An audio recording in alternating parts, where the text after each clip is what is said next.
Hi everyone, it's the engineer here. This video is for tips and tricks on how to use sidearms within the confines of a regular build. Everything in this video can be crafted at the crafting table, so you can do all these tips seen in this video immediately. Even the low level pistols, as you'll come to see, can be important. Coming up are the 6 tips that I felt have helped me and can help you too.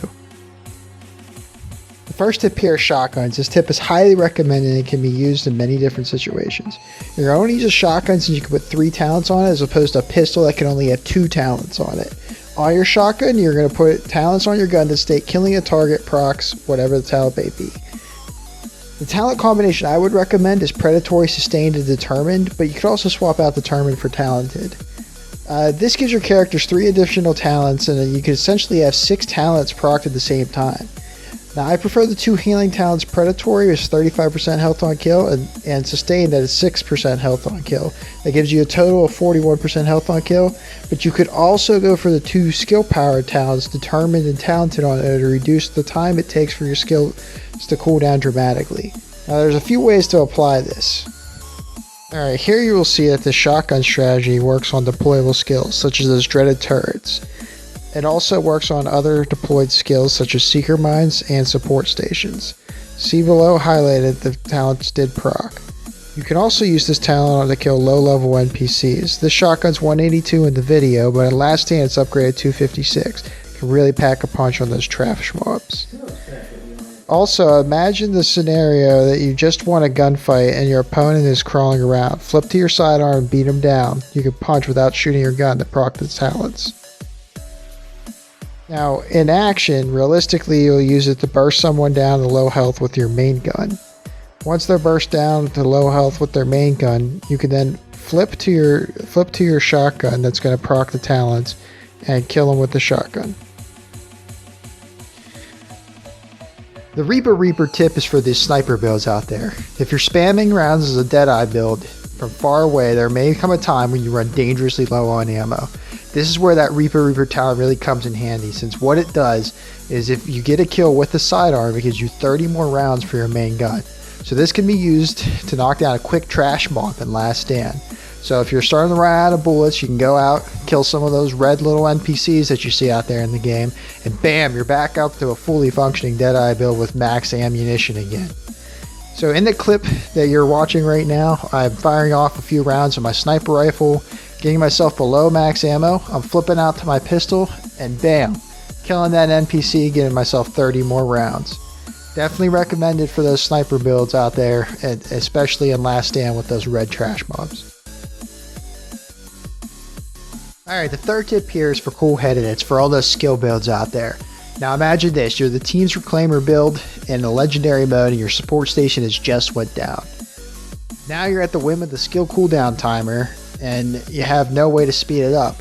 But with the cool-headed talent, you can speed it up. You can put it on your pistol and drastically reduce the time it takes for your skill to come back, because performing headshots with this cool-headed sidearm reduces your skill cooldowns by 5% per shot that you land. So as you can see in this video here, the time it takes for my heal to come back is significantly less due to this method, and it is very useful for the team's skill build to use. Also in this video, you'll see me shooting the NPCs, and watch as I shoot the NPC in the head and my skill comes back way faster in significant chunks. Watch it jump up in chunks with that 5% skill cooldown that I keep getting from cool-headed. Definitely recommended for the skill builds here.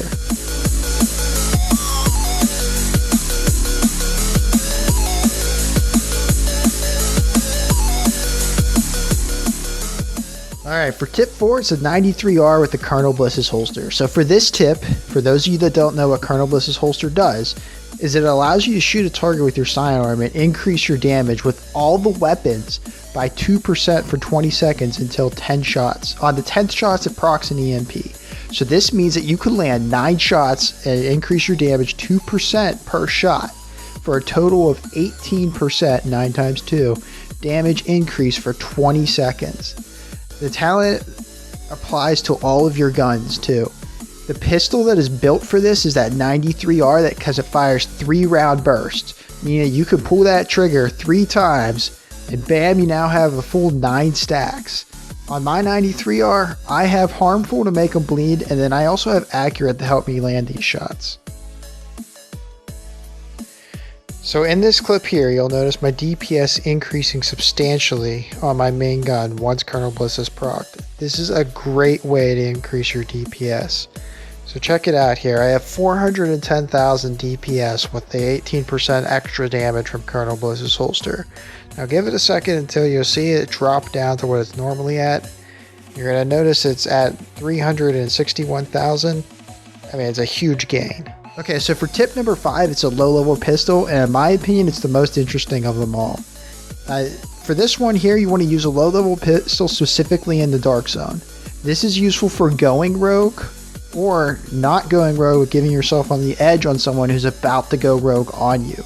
So what you're going to notice here in the video is that being rogue in DZ is based on the damage you do to other people, meaning a crafted, low-level pistol will prevent you from doing enough damage to go rogue. You could put harmful and intense on your gun to make your opponent bleed and burn before you even fight. You could also pair this with Sentry Call to get headshots so they get the 15% more damage, or stack it with Colonel Bliss's holster. So as you saw with the first gun, it was the purple gun, it took 8 shots before I went rogue. The second gun was a green gun, takes 15 shots before I go rogue. And the final video, you're going to notice me stacking damage with Colonel Bliss's holster with that green gun there, and getting my full 18% damage before even going rogue. Alright, now for the 6th and final tip in this video, you're going to want to use the Centurion and the Liberator together. So these two have recently named exotic weapons, and they have their own exotic talents for it. With these two paired together, you can proc the talent Free Republic. So what Free Republic does is landing each shot with the Liberator gives the Centurion 5% more headshot damage, then killing the target with the Centurion grants all of your guns 10% more rounds per minute.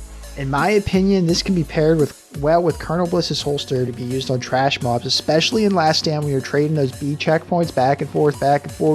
You can enter a PvP fight with 18% more damage from the Colonel Bliss's holster, 10% more rounds per minute, all from just killing a red trash NPC with your pistol. And then you can do this right before you go into a battle, making this an extremely deadly combination. As you can see in this video here, my Bullfrog, again, not a Liberator and Centurion that's paired with this, just another gun, went from 900 rounds per minute and benefited from the Centurion combination and the Free Republic talent, going all the way up to 990 rounds per minute. So if you like this video, please drop it a like, as I'm going to be putting out more Division content in the future. So go out there with these tips and tricks and smash that competition.